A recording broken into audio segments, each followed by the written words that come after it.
The children here are grateful for the opportunity given them because they know what the alternative is. And this is the alternative.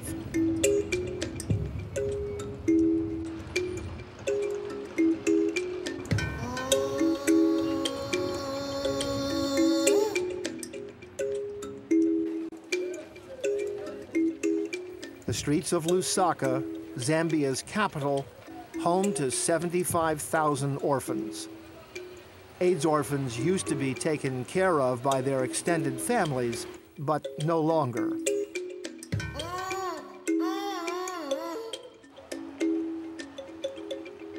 In Zambia, we have very much respect of extended family. We didn't know an orphan before, but because all orphans were taken care of in their uncles, aunties' homes, in their grandparents' homes. But now the economical situation is not able to cope up with this situation. And then because of that, these children find themselves on the streets because there is no bread in their homes. Moses works with social service agencies to identify which orphans will enroll in Children's Town. A child who's on the street is a child who has been exposed to a lot of vices. And this child has developed hate. This child has no passion whatever. This child has no love at all. This child has no respect of even himself or herself. He sees everybody as an enemy. He can't trust anyone. It's an excruciating decision, deciding which ones will benefit from Children's Town. Most are left on the streets. Those who are picked know full well that they are the chosen few.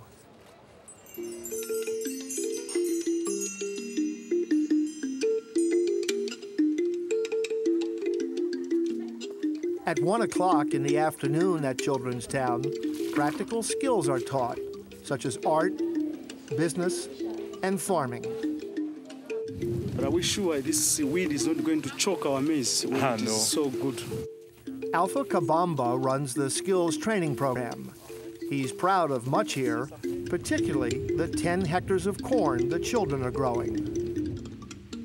We are trying to help the children understand that with their hands, they can be able to feed themselves. So that's the whole concept, because even when they graduate, they should think in the same way we are doing things here.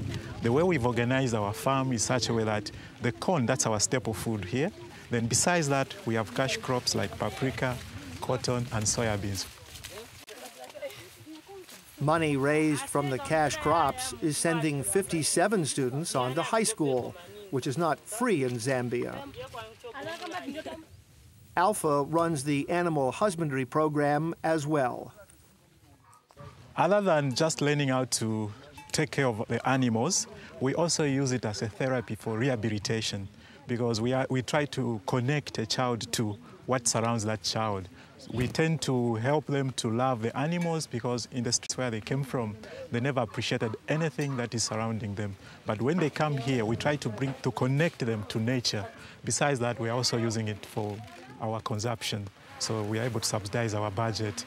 And then also for their well-being afterwards, when they have graduated, they are able to replicate what they are learning in the Children's Town and be able to practice that, especially those we've resettled back in the villages. Moses dreams of increasing the farming into a commercial operation so Children's Town can become self-sustaining.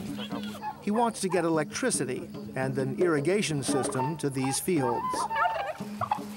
Now, out of our own hands, we are able to feed ourselves all year round on 10 hectares. What more if I have machinery? That doubles it. In 1992, you had no electricity. No way. You now have electricity. We have electricity. But you need to get it to your field. To our fields. We need it in the animal production, the piggery, in the poultry. We can grow cash crops, which we can export, because there's so much that we can do in this country. But we need entrepreneurs, and the children already have become entrepreneurs.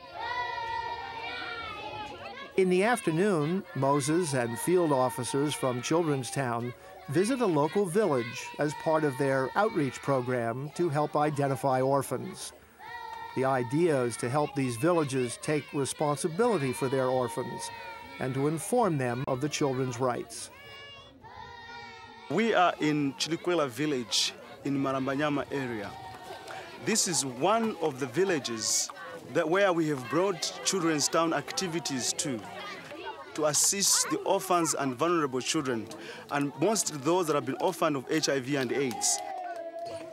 How many children are orphans in this village? We have a number of 60 orphans in this village. 60 orphans? 60 orphans. Out of a population of how many? Out of the population of 2,500 men, women, and children. 7 children from this village attend Children's Town.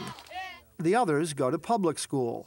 But Moses finds that some are not attending any school at all. Out of 45, now we have 15 who are not going to school.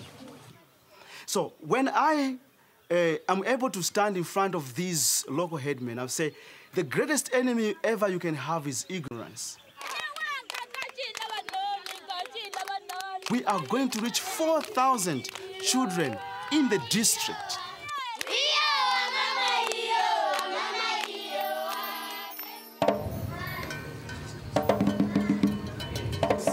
How we look after our rooms, we have new beddings, new mattresses. We've just come back from the holidays, isn't it? Yes. Yes, so the point is Toward the end of the day, Audrey meets with her family to discuss any concerns they may have, from difficulty with a math assignment to a disagreement between 2 children. It's the kind of love and attention any child would want, and these children in particular remain thankful.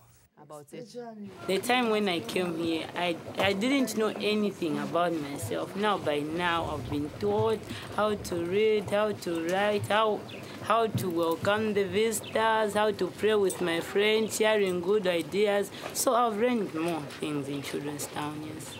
This is where we have given education, where they have given everything we were looking for. So we can't forget Children's Town even we graduate. This is our real home. At the end of the day, a soccer game and a song. Here, amidst all the sorrow of a raging AIDS epidemic, in a country with almost 1 million orphans, these children have been given hope and a chance to dream.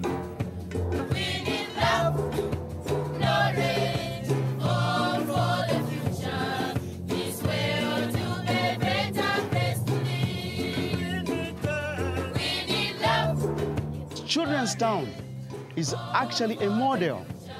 From the very beginning, that we develop a model that if we run it effectively, we at the end are satisfied with producing a citizen, because this industry will be happy if the product is quality and the customers are happy. And I see that also in children, that at the end of the day, we have a citizen who is responsible after passing through Children's Town.